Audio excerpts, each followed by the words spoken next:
大家好，我是 Miku， 欢迎回到我的频道。最近大家都有乖乖的宅在家不出门吗？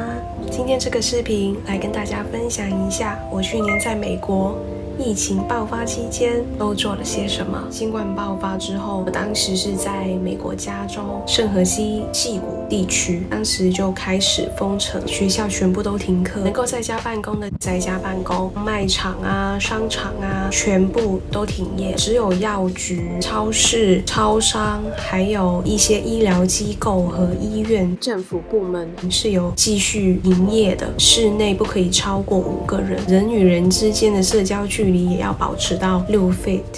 出门的话，我们都会先在地图查好要去的地方到底有没有开门。所有的餐厅都禁止内用，可以外带或者是打包带走。叫外卖也会事先查好那个餐厅到底有没有营业。部分餐厅是有提供户外就餐的。很多人都失业了，很多人都缴不起房租，很多人确诊，一天的确诊量有10万。超夸张的，是我的邻居或者是我朋友的邻居啊，还是有很多人每天都在家开 party。有做一些补助啊，救济金啊，可以申请失业救济金。教堂免费派发食物，另外还有一些医疗机构免费提供新冠核酸检测。有需要的小伙伴可以去看我之前的视频。不能出门的话，都还是会有一点不方便。越看新闻会让自己越不安，会被飙升的确诊数吓到，会觉得像世界末日一样。在疫情爆发之前，我和先生就已经有在我们家最近的超商囤了很多食物，整个每天我都会谨守各大生鲜运送平台，我很怕买不到菜会饿死，都有下载好送餐的平台来以防万一。之后会1周跟朋友出去一趟超市采购食物，这里真的是要很感谢我的小姐妹艾比小姐姐。由于我是停工在家的状态，先生是在家办公的状态，所以每天我就负责耍白痴。那段时间其实是我算是人生最 chill 的时候，我们每天都会喝一点小酒啊，我也会调一些特饮啊，我还帮先生一共剪了3次头发。除此以外，看看 Netflix， 画一下画啊，搞音乐，做料理，大部分的情况都是我会做饭的，但是我们也会叫外卖。有一次先生说他想吃片皮鸭，我就在 App 上面看到了有一家可以外送，点了一只，他配了一份青菜给我们包来吃。因为先生他是第一次吃，他看到那半颗生菜的时候，我先生说：哇，真的是人间有真爱啊！疫情期间快递小哥还送了我半颗生菜，笑死！人家是给你来夹烤鸭吃的。疫情封城的期间就发生了这个事情嘛，因为我们家隔着一条路就是市政厅了，所以示威游行什么的都会发生的比较靠近。在我们家的楼下连续进行了几天的示威游行活动，他们是各种种族、各种肤色的人都有，一群不顾自己生命的人为了种族的尊严聚在了一起。最严重的那一次是刚爆发的时候，就在我家楼下，我们2个当时都在客厅，外面有人游行示威嘛，然后我就拿着手机出去八卦，很大的几声巨响，嘣，我就整个就吓到了，然后连续2、3声巨响。有那么1秒钟是感觉自己有一点像战地记者，一直持续了好几个小时。我们住宅区楼下中庭那边是直接有派一个警察在那边守着，一直有听到有直升飞机或者是有消防车和警车的声音，一直来来回回好几台，其实还蛮紧张的。到了晚上大概10点半，人散了，驻守我们家的警察也就散了。给大家看一下我先生的角度，当时我还没有跟先生结婚。他是已经冲进了客厅里面，还在那边把那个落地玻璃窗再关起。我很怕他们会丢到上来我们家，我怕会有火灾。然后先生他跑到一半就回来把我抓进去，他说你在干嘛？还不赶紧跑进来。然后当时就有一种在遇到紧急情况，然后他都本来可以逃命，但是他还是回来救我的感觉。陆续差不多1-2周的时间，还有继续示威的，但是那几次示威都比较和平，附近也有大学吧，然后基本上示威的人都是一些大学生，店铺怕会被砸，所以都有钉木头的板子。有一些大学的自发团体，他们就在板子上面画一些关于 Black Lives Matter。难怪那些有钱人或者是政商名药，他们都一定不会住市区。就算市区什么都很方便，他们还是不会考虑市区，就是因为有一些什么突发状况的话，堵着你根本就怎么逃你都逃不出去。大学生的示威跟第一次遇到直接是砸汽油瓶的就有一点区别，他们就和平很多，然后也只是喊口号而已。其实还蛮可怕的，那么多人聚在一起，大家的距离也没有隔到很开。虽然说他们有戴口罩，但是还是觉得很可怕。第一次让我感觉到，原来我以前在新闻看到的事情，原来真的是有可能会发生在我的身边。原来危险真的是离我们这么近。加州很多企业的话，基本上猜到有60%担心会不会明天就没有工作了，或者是说下周就没有工作了。最后很不幸的是，我们也成为了其中的一员。后来陆续也有收到很多美国不错企业的邀约，然后提出来的 offer 也挺不错的。我跟先生还是决定离开美国，然后回到台湾一起生活。考虑到希望早一点回去开拓自己的事业，再来就是能不能一起生活的问题，所以我跟先生当时就决定结婚了。美国这边的结婚是需要双方签字之后再加结婚仪式才承认的。然后因为当时是疫情期间嘛，没有办法聚会，很多的公共地方都没有开门，一直联系市政厅的工作人员，联系了差不多将近有2个礼拜的时间吧，才约上了那个政府承认的证婚人，进行线上的婚礼。刚好最后定下来那一天，就是我跟先生第一次见面的纪念日。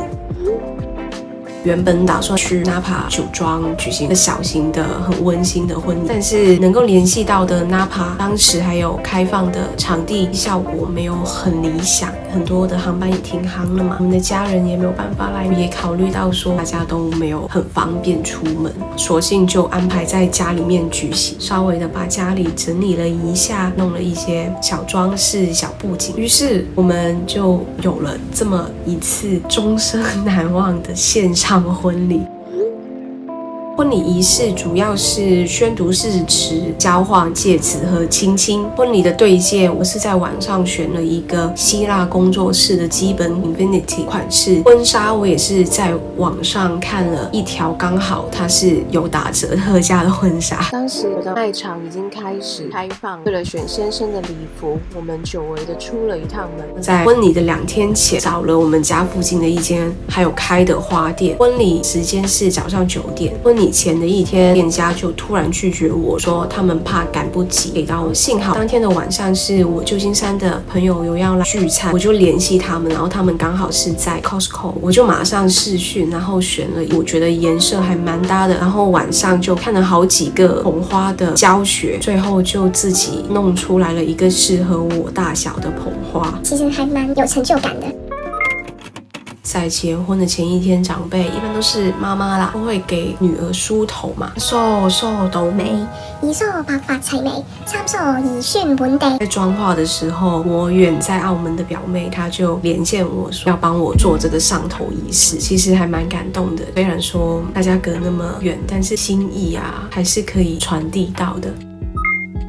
确定好了身份文件，一切都准备好了之后，我邀请了所有的亲戚朋友进入我们的线上婚礼。被圈养了那么久的猪终于要出来见亲戚朋友们。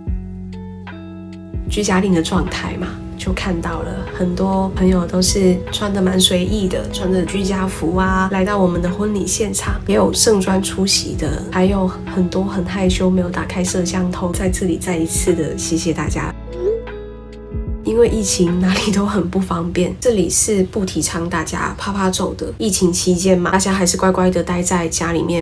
我们就只能是就近了。幸好的是美国也很适合公路旅行，只好辛苦先生从圣荷西出发，开始了长达14天的蜜月旅行，一路玩到黄石公园。不得不说的是，黄石公园真的是很值得去。再从 Yellowstone 又一直玩回了 San Jose。疫情期间的话，大家还是要乖乖的待在家，尽量不要出门，减少跟人的接触，减少外出。我们一定戴口罩，拍照没有人的地方，我们才会把口罩摘下来。拍完照之后，也是赶紧迅速的就会把口罩戴起来。和陌生人也会永远保持6 feet 的距离，任何的情况下都不会跟陌生人坐同一趟电梯。在 Las Vegas 酒店的时候，然后有一个客人他进来电梯，我是全程憋气，真的是很贪生怕死。有住宿的时候呢，我们也是会第一时间就把整一个空间，还有枕头啊、被子啊这些都用消毒喷雾都喷一遍，各种的平面啊、把手啊、马桶盖子、按钮啊，我都会用酒精擦拭再使用。每顿饭我们都在车子里面吃，要么就是在住宿的房间里面吃，真的是很贪生怕死。去过的所有的地方、所有的卖场、所有的景点，它都是有分流的，避免正面会遇上，一定要戴口罩。有一些大型的商场，他们在门口就会免费的提供口罩。商店你在进到里面之前，都一定会强迫你先用酒精消毒，这样进入餐厅之前也会先测体温。不同州它会有不同的规定。当时像加州的话，它所有的内用都不可以了，有的店是还可以有外用的。然后外用的话是桌子跟桌子之间都有隔到6 feet。我们去到内华达州的时候，他们州是还可以内用的，但是还是要保持6 feet。所有的店员都全程戴口罩。这一桌的客人走了，店员都一定会很仔细的把所有的桌面啊、椅子啊、椅背啊都擦一遍。像 Starbucks 平时外放的小点心啊，都会一个个独立的包装好。其实我自己觉得嘛，我觉得美国它做的还蛮细致的。刚开始的时候呢，大众对戴口罩这个事情还是会有一点排斥。刚爆发疫情的时候，先生那时候公司还没有开始实行 work from home， 街道上就突然有一个人他就冲过来就吼亚洲病毒，但是后来慢慢的大家还是都蛮接受，因为先生要先回台湾申请我过去。然后我们房子的租约也到期了，在先生回台湾之前，我们有大概差不多10天的时间待在旧金山，又回到了这个相识相恋的地方，满满的都是回忆。这个时候疫情相对来讲就已经缓和了很多，很多商店和卖场也逐渐的恢复营业。只要是店里面接近5个人吧，店员就会把门锁起来，不让别的人进来，有一种 VIP 的感觉。于是我就搬到了艾比小姐妹家。我们呢还是每周去采购新鲜的食材，每到过一个人多的地方，我们都一定会把口罩跟手套都换了新的，再去下一个地方。有些时候我们会叫外卖，也是等到对方都走了蛮久的，我们才会去拿。就尽量减少跟陌生人的接触。后来各大的卖场已经可以开放，我们就有出去逛一下街，又把那个户外用餐开放回来了，也有出去在外面吃过几次饭。周末呢，我们也会去爬爬山。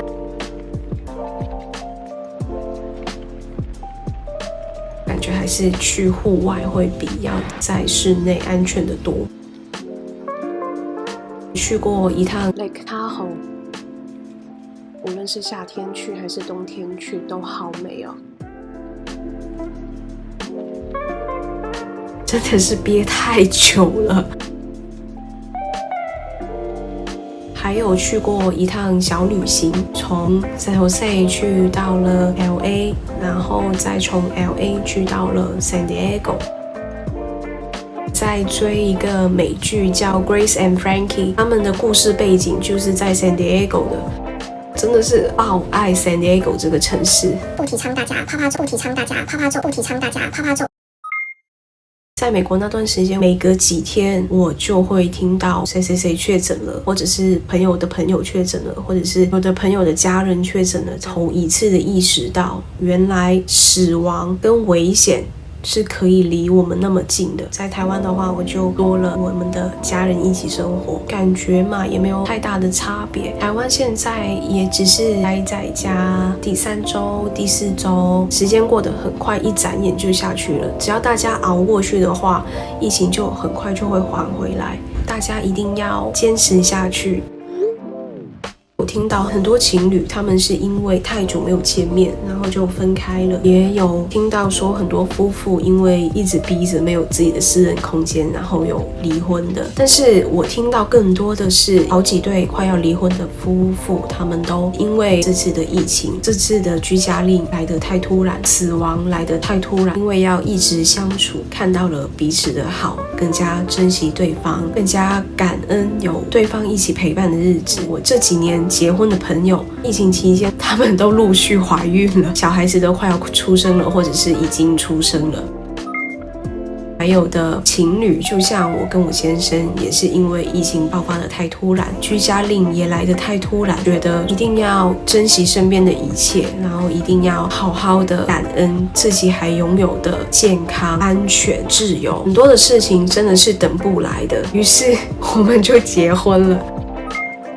我知道这段时间没有出门一定会很难熬，但是大家一定要坚持住。你熬过了这2周，或者甚至是1个月的时间，你可以获得的是很长的一段正常生活。看像美国的话，他们之前一直居家令，差不多将近有1年或者是1年多的时间，他们一直待在家里面1年多1年我们现在才3周4周所以大家一定要坚持住。希望大家会喜欢我这次分享。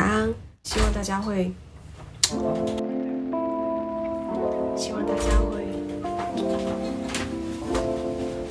我要结束了，希望大家会，你又冲进来，希望大家会，你又冲进来，到底我不知道啊，我现在看一下老婆来干嘛？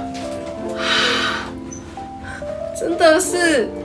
希望大家会喜欢我这次的分享，希望大家都会乖乖的宅在家里面，让我们一起度过难关。